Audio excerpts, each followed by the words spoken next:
Welcome to the What to Play podcast. I'm your host, Jacob. As Lucas could not be here this week, as he's busy, he probably won't be here for the next couple weeks. So, the best understanding of this season is when you get to the NFL season, it's kind of like the NBA. Okay, this is a good outline, this is what we got, this is who it is. So then you get to a point like this, and you're like, ugh. It's just a lot of ugh. You don't know what else to say. The best description I have put for seasons like this is you don't know what you don't know and hope that's enough. So I'm bring that down a little bit. So let's begin with the games of last week, starting with the game in London between the Patriots and the Jacksonville Jaguars. And Jacksonville just blew the doors off them by scoring 32. Game was 32-16. No one played well. Drake May, I thought, played fine, but this led to Jerome Mayo saying, "Look, we're a soft team," which Bill Belichick kind of got into his feelings a little bit about that. But you could tell it doesn't look like a very comfortable team. It looks like a team that they've for years have scraped this thing to the bone and are now trying to rebuild very slowly. And it's going to take some time. It is. And I said that if Jacksonville lost to New England, Doug Peterson was fired. We said that here on this show. I said it on this show. I said it on the NFL World YouTube channel. I've said it on Rumble. I've said it everywhere. I've said if Doug Peterson and the Jacksonville Jaguars lose this game, he gets fired and he probably doesn't even get on the plane back to Jacksonville. They won. He survives another day. Him and Trent Baalke do. So it is the way it normally goes in the NFL. It's just a wait and see game. See what happens. Next up, Patriots. For the Patriots, I think is the Jets. We will talk about the Jets a little bit later. But the next game was the Lions and Vikings. If you recall, I took the Lions to win. Or to lose this game. I said the Vikings are winning this game. And the Vikings lost. Lions winning 31-29. This game is one of those games you couldn't predict what the Lions were going to do. How are they going to get pressure with Aiden Hutchinson down? They got 5 sacks. How is Jared Goff going to do against the Flores defense? Performed very well. Yeah. How is this Vikings offense going to go against this Detroit defense? They did pretty well. So there's things that they did that is good.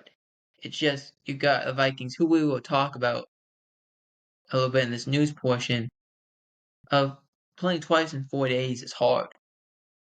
And you can get some injuries. And we will talk about it. Speaking for the Lions, the Lions have looked really good.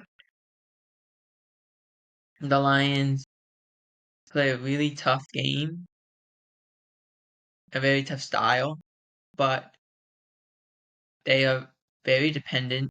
They want to run the football, let Jared Goff do play action, but he showed in that game against the Vikings he is comfortable. Let's drop back.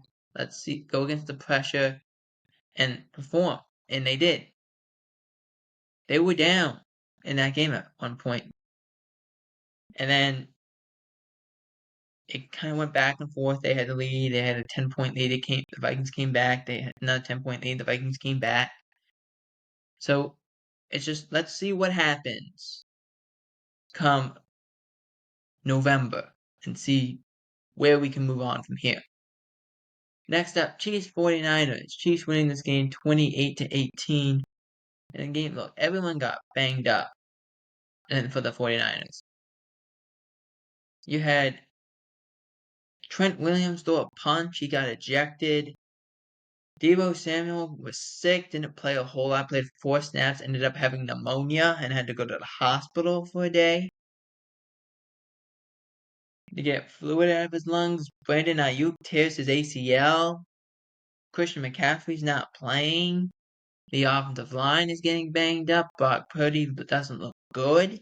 And there was an issue with that. Let's just see what happens. But no, it didn't look good. And who's going to look good against the Spagnuolo defense?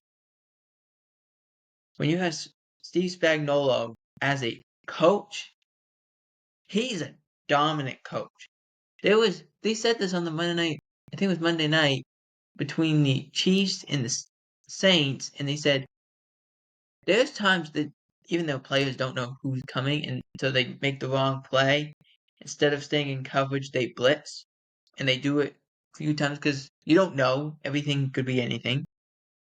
And his point is like, but they still get to the quarterback. They still get there, and it's like, you know what? We should probably have this as a play, and so now it's a play. Like that's what they do.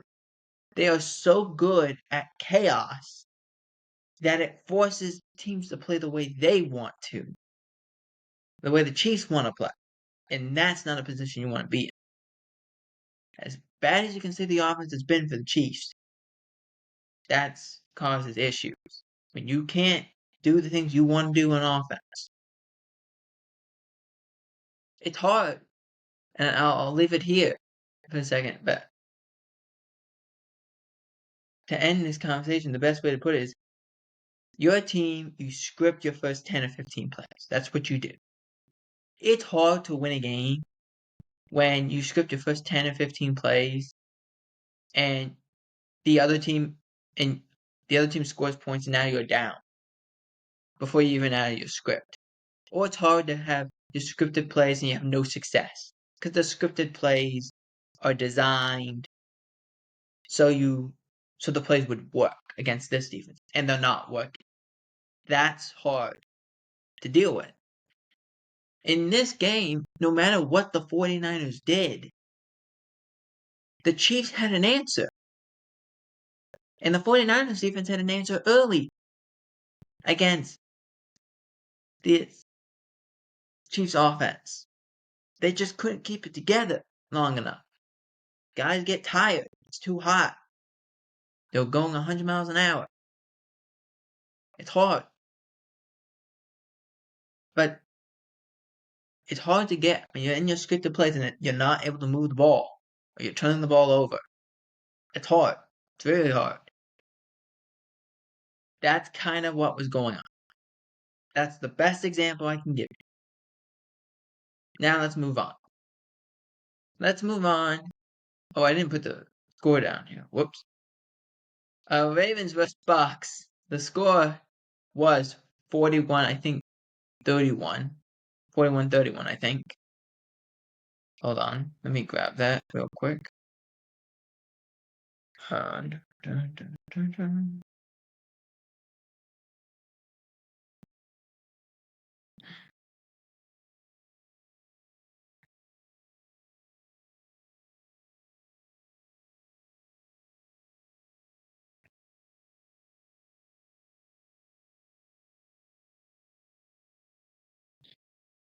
Let me grab that real quick. Yeah, 41-31. I got it. So, in a game where, like, Baker didn't play great, but you could tell there was problems with this Bucks team. They kept Lamar in a good spot for a good portion of the game, and then it just fell apart. They scored the first 10 points, but then the Ravens go right down the field. Touchdown to Justice Hill, Mark Andrews has a touchdown, various things are going on. But big plays, too. And then the next thing you know, it's just a complete wipeout. To the point it's 41, I think it was 41-17. And Tampa got 2 quick scores, and that was it. And on the top of all that, Mike Evans gets hurt, re-aggravates his hamstring. Chris Godwin gets taken out for the year with a dislocated ankle. He had surgery, but he's not coming back this year. It's not likely. He could, theoretically, but it's not likely. Which I also have to bring up because it was a hip drop tackle. The NFL did confirm that it was. And they did fine Roquan Smith about $16,000, a little over $16,000.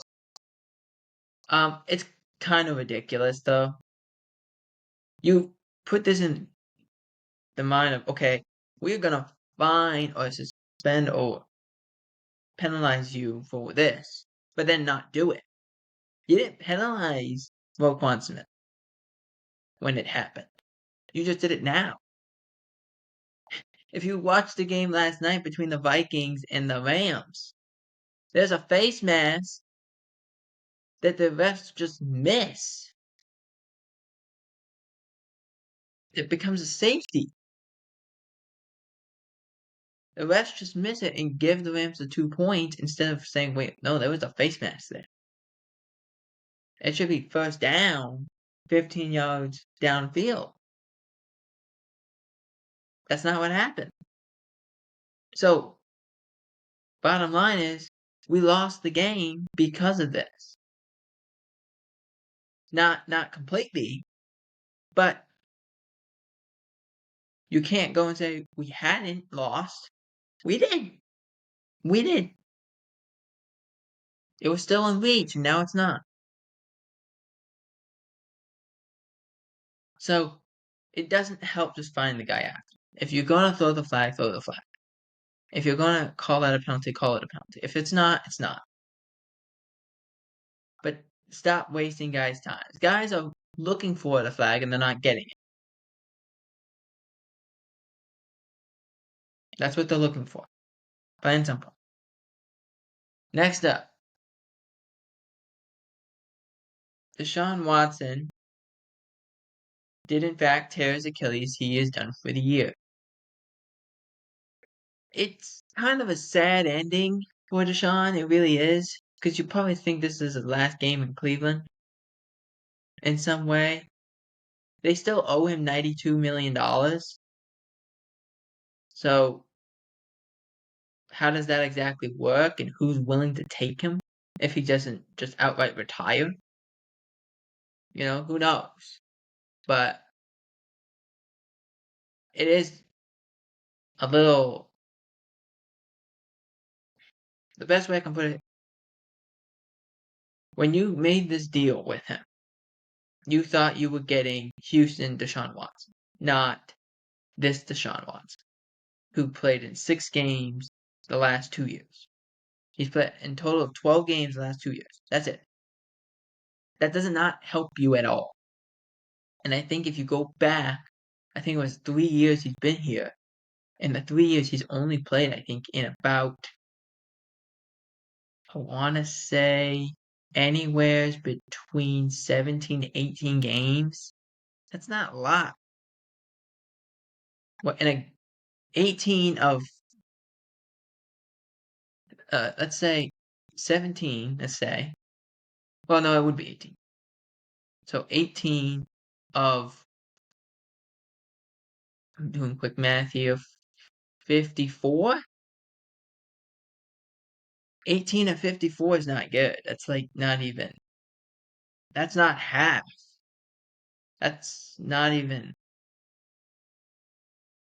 that's almost not even a quarter. Like, that's not good. That tells you it's not a quarter of what it is. That's alarming.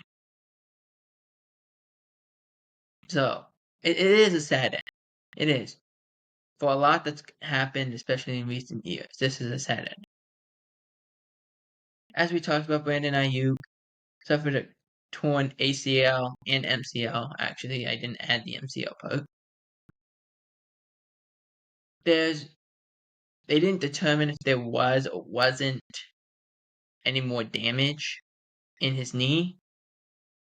But as of now, he's at least done for the season. But let's see what happens with the other injuries that the 49ers have. Because I did look at the injury report for the 49ers today.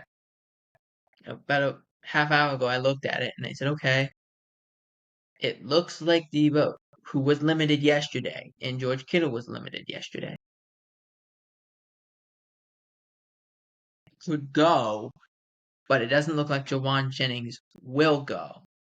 Now, not determining that he won't, depends on what happens on today, on how they list him on the injury report, but he didn't participate the last 2 days.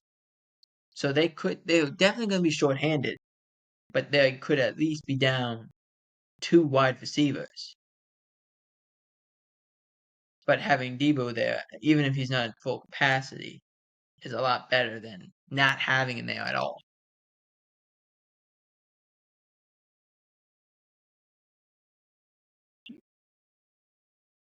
Like I said before, Chris Godwin out for the season with that dislocated ankle. It's just one of those things, man. He was doing so well. He's playing so well. He's playing his tail off. He's doing everything right. It's just so disheartening. You get put in that situation and you get hurt, and then you're done. It's hard. And he's been such a good player for such a long time. And the same thing goes for Mike Evans. Same thing. It's just, it doesn't look good. It doesn't look good right now. And you're going to question, what does the offensive coordinator of the Tampa Bay Buccaneers, Cohen, do to help Baker out with the guys that aren't Mike Evans, Chris Godwin? Rely more on the tight ends, rely more on the run game, has to be asked. Next up, Deandre Hopkins traded to the Kansas City Chiefs for a conditional 4th. Now, I saw people say this was a 5th. This is not a 5th. This is a 4th. There was extensions to this trade. There was other picks. But it wasn't a 4th. It was a 4th, not a 5th. With the condition, it can be, I believe, a 3rd. So the lowest they'll get is a 4th. It's not a bad trade.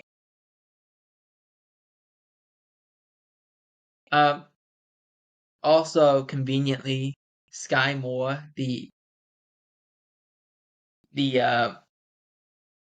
wide receiver for the Chiefs, has a core muscle injury. Who knew? Who knew? How much would this help him? It could help him a lot, trying to at least get eyes not completely on Xavier Worthy and see what happens from there. But this was a big trade, and it got done. It's a good job. You know who hasn't, though, been doing a good job? The New York Jets and Aaron Rodgers. They brought in Devontae Adams this past week, and they got embarrassed. It was bad. First of all, I want to say Adams' yards for this game. He was 9 targets, 3 catches. I believe it was 30 yards. Not helping. Not helping at all. Now maybe they can get it going a little bit. They play New England. Hassan Reddick plays this week. He came in on Monday. The interim head coach, Jeff Ulbrich, said, yeah, he's playing. Andy Reid said the same thing about DeAndre Hopkins. He's like, why wait? No reason. Let's go. So, but I think I definitely want to say this, and I said this on, I believe I said this on Wednesday. Yeah, I said on Wednesday, why on earth are we declaring, like Aaron went in front of the media, and his first thing one of the questions they asked him was like, what do you do to turn this around? Because they're 2-5. They're 2-5. It's hard. You play New England. You're supposed to win this game. Well, you're 2-5.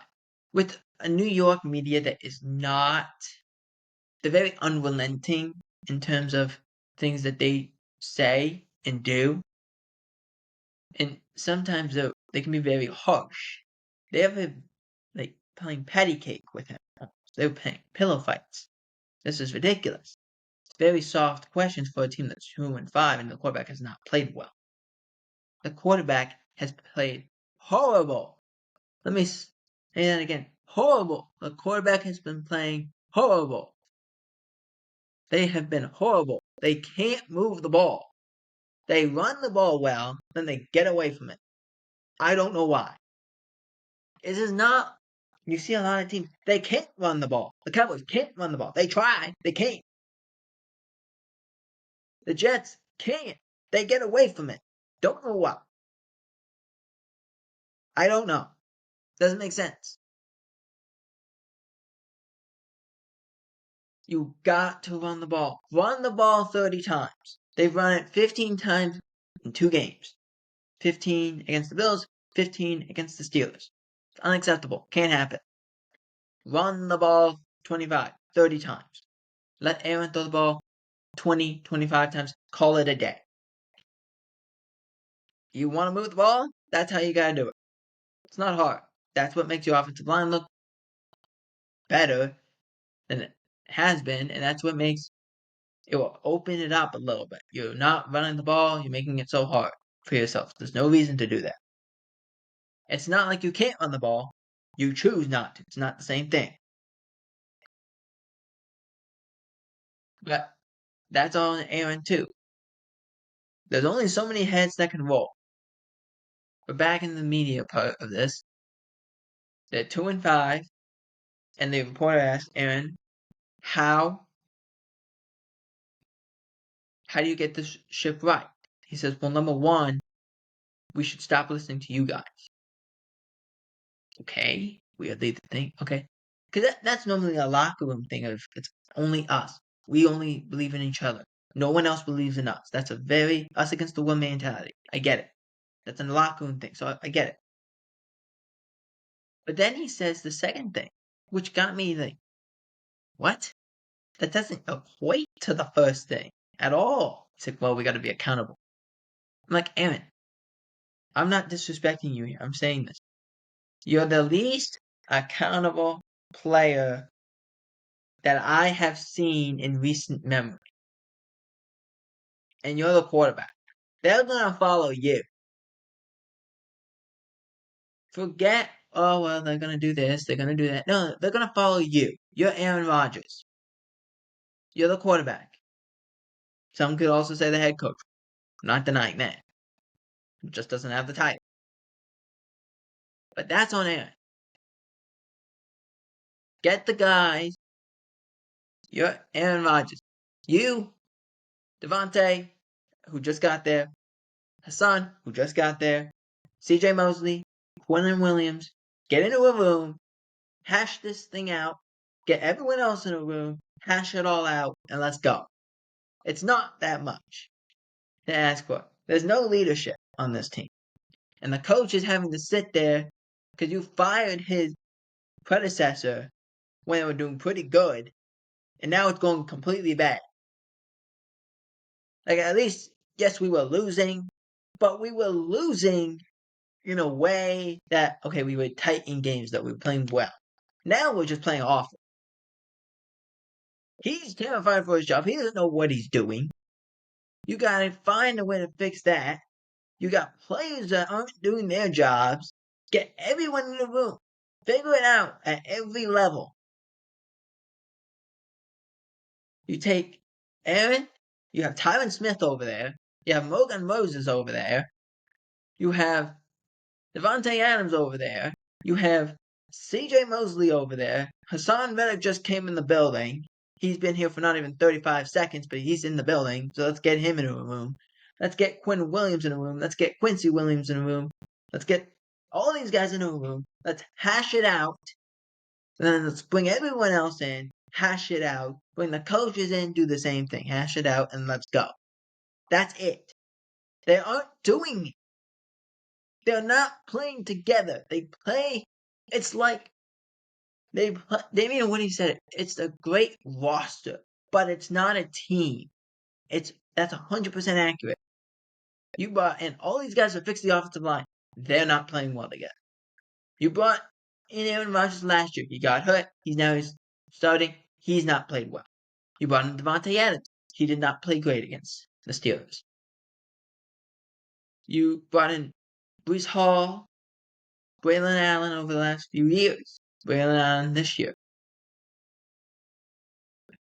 I mean, they run the ball when they can.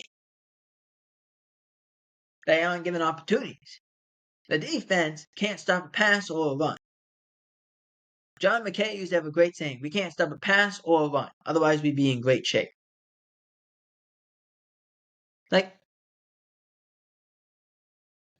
That's the point. You can't do things and expect, you can't do bad things and expect good things to happen. It doesn't work that way. We said it last week, keep doing the right things right. And it will work. It's not working. Fix it.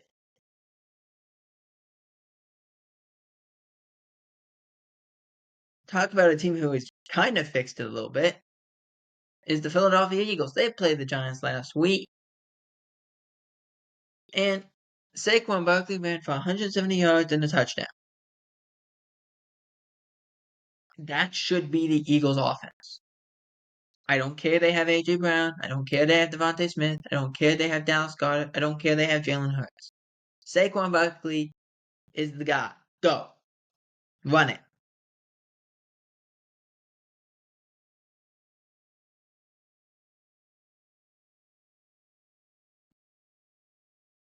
Hang on a second.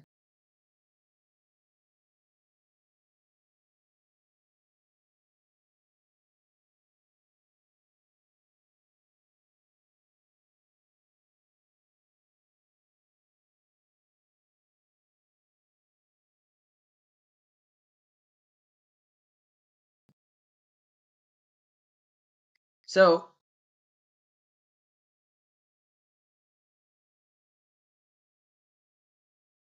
that's my point that I'm trying to make.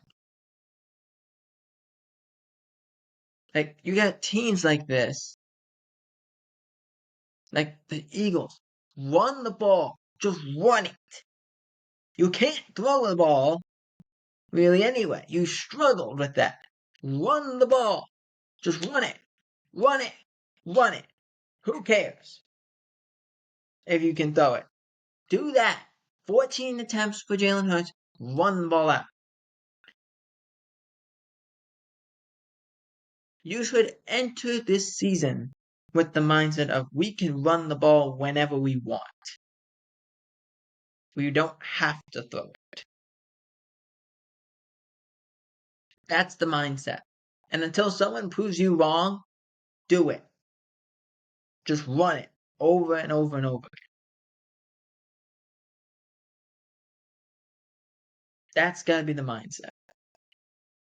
The Saints have extended Alvin Kamara 2 years, $24 million. Or $24.5 million, I'm sorry.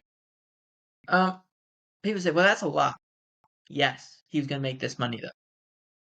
He was going to make it next year, and he would have been cut. This way, he won't be cut. It's a good idea. That's what smart teams do. If you're going to make that money anyway. What if we make you have that money, but we split it into 2 years? We just give you a whole new contract, and it's 2 years next year. You make the same amount.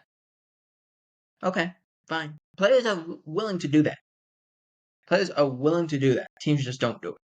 I don't know why. The Seahawks and Titans, this was kind of, I don't want to say this was kind of ballsy, but it kind of was. But they traded linebackers, as the Seahawks have traded Jerome Baker to the Titans. And the Seahawks get in return. I want to make sure I pronounce his name right. Hold on.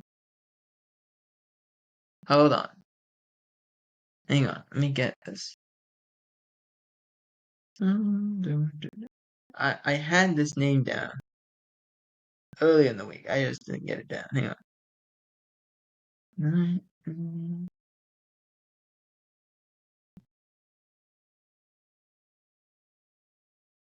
Trade.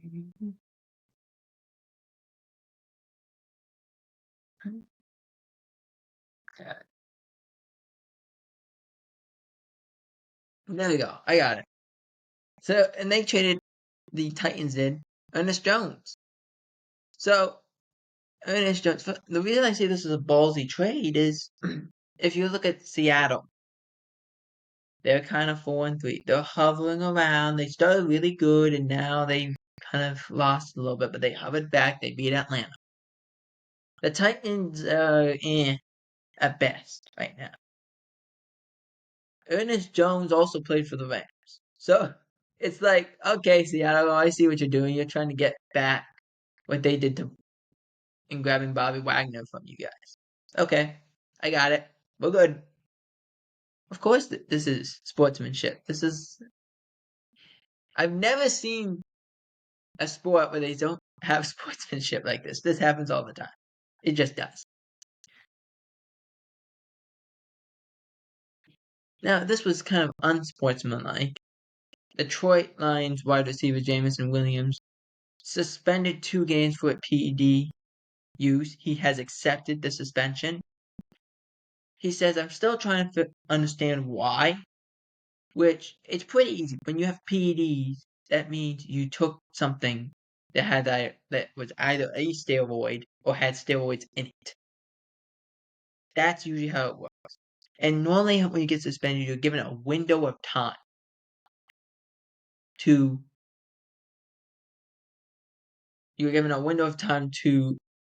go to the NFL and say, well, hang on, I want to appeal this.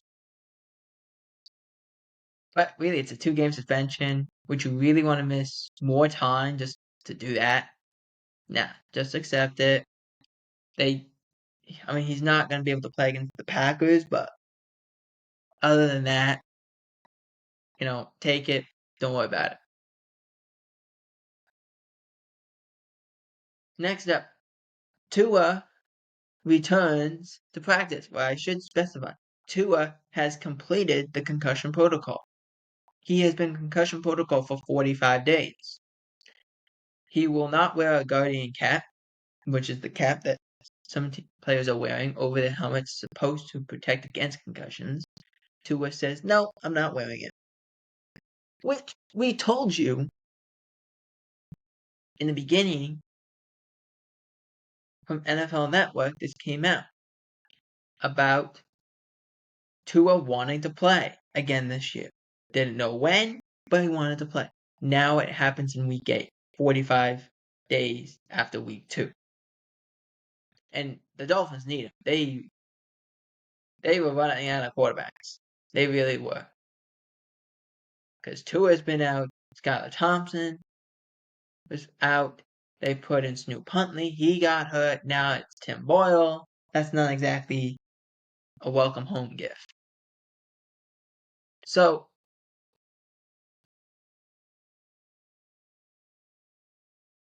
Tua is back for week 8. Maybe the Dolphins can actually score a touchdown in the first quarter for a change.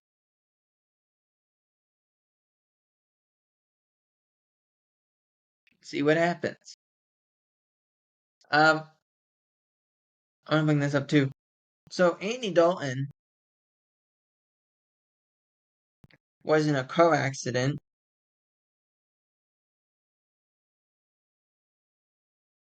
this past week and actually injured his right thumb. He is doubtful. Bryce Young is expected to start. They said, oh my gosh, now Bryce is back. Okay, this is not great, but we haven't been great, so what can you do? Well, he'll have out his weapons, right? No. Deontay Jackson is injured. He's out.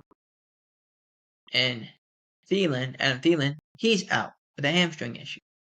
So it's Bryce Young and hope that there's someone that can catch the ball. I feel like this is the thing for Bryce Young's career. Like he's no one to throw the ball to, and now he's in that situation again. Now I want to put this down. I want to make sure I have this written out right. Hang on.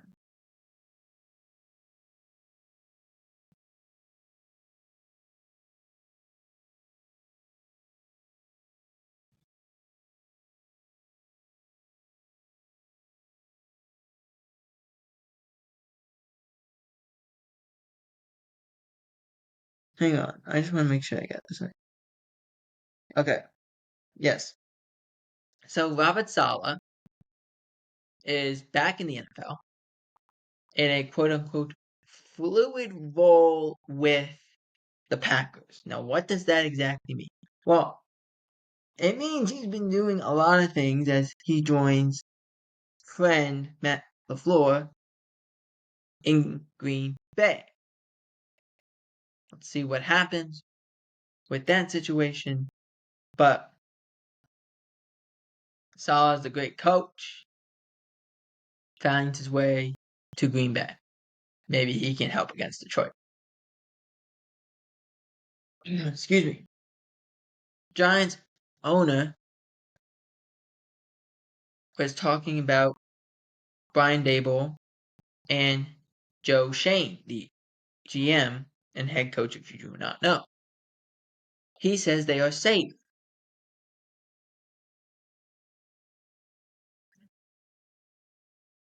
I guess they're hoping and this is a mulligan? A second mulligan? Can you have two mulligans in a row? I don't know the rules of golf exactly, but I don't think you can have two mulligans in a row. I don't think that's how it works. I know you can have one, which we were thinking was last year. Like, okay, quarterback's out. That's a mulligan. Now it's, well, we got rid of your best player and now we're giving you a mulligan again. Okay, that's weird. And that's basically what they're doing. They're giving him a mulligan. They're giving Joe Shane a mulligan. Their left tackle is out, Andrew Thompson. They were really having a hard time to block for Daniel Jones. Daniel Jones not played great.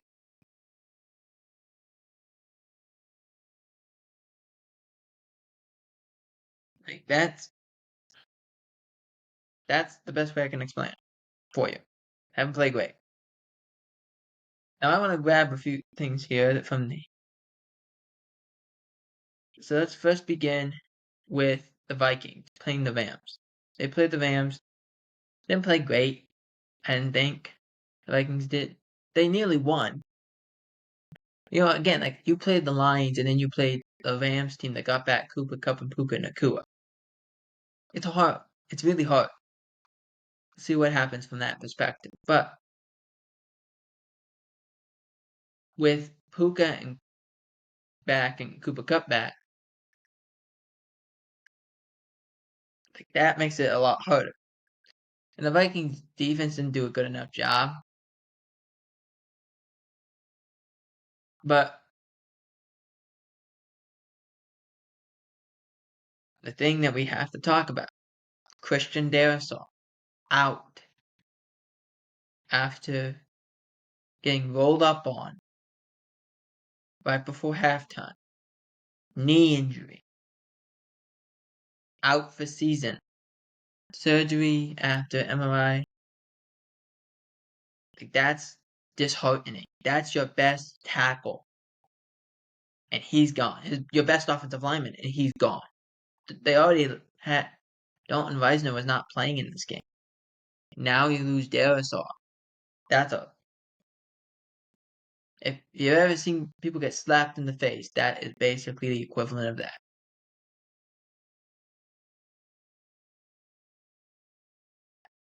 And so that's kind of what's going on in Minnesota right now at this point. We brought up the Bryce Young stuff. News out of the Cowboys is both, and it was said by Jerry Jones, game time decisions for Micah and Bland that was said on Tuesday. We'll see if that's still the case.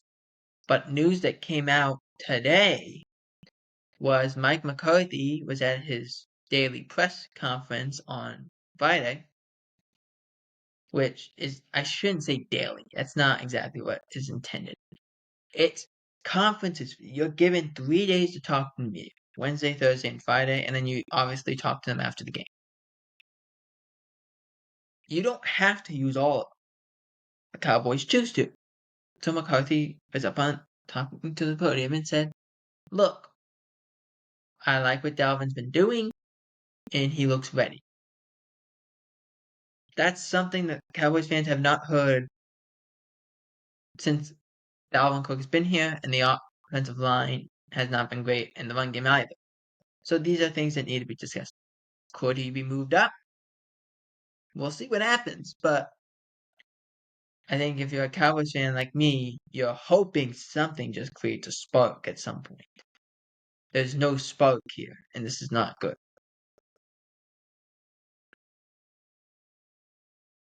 Now, moving into the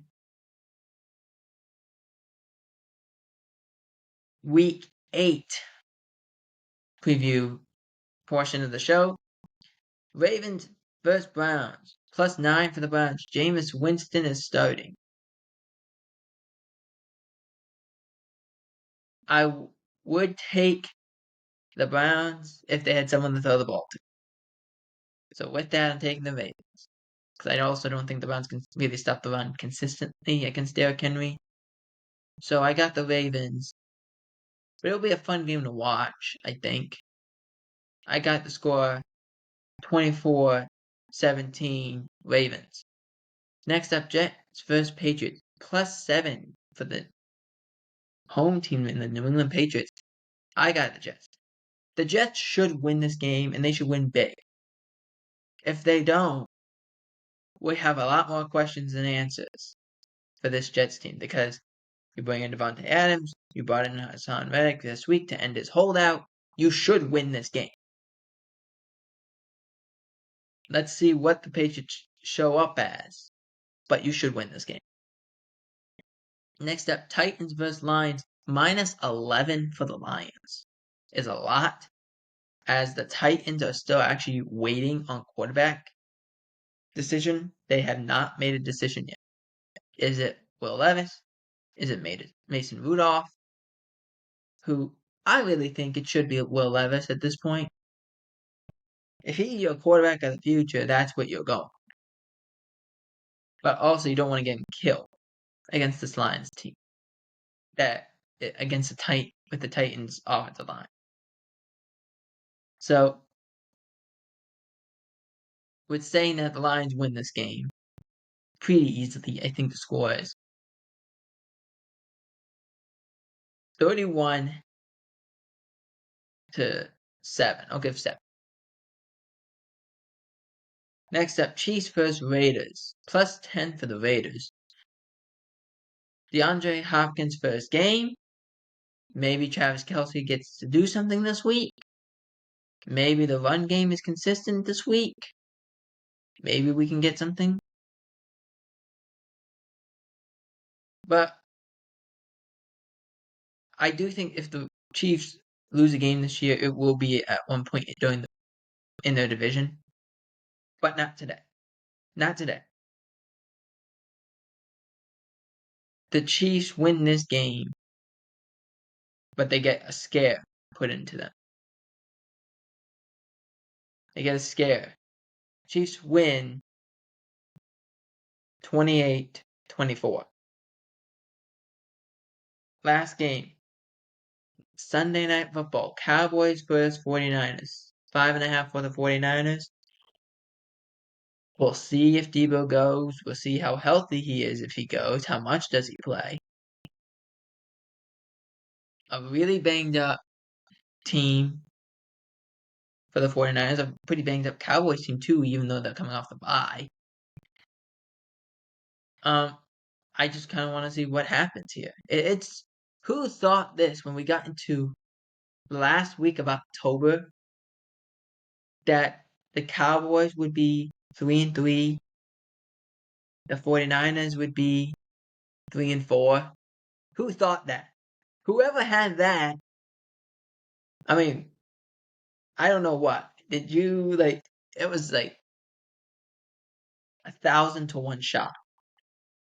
Or 10,000 to 1 shot. It really was. Because you look at it. You would think, okay, San Francisco would blow 2 double-digit leads, lose to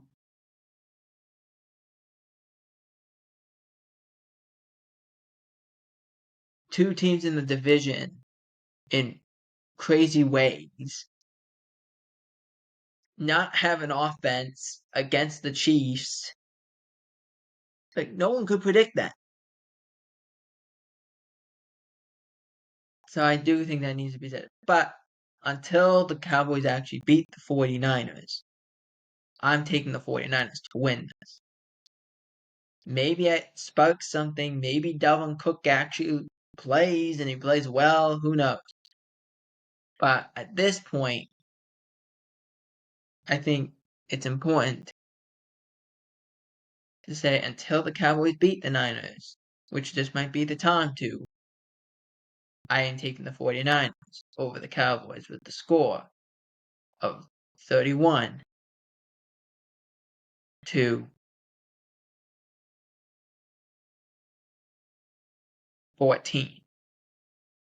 And that is it for the What Play podcast. Let me know in the comment section who you have winning this week. And also, what do you think about the Deandre Hopkins trade to the Kansas City Chiefs? For the What Play podcast, I'm Jacob Hebert.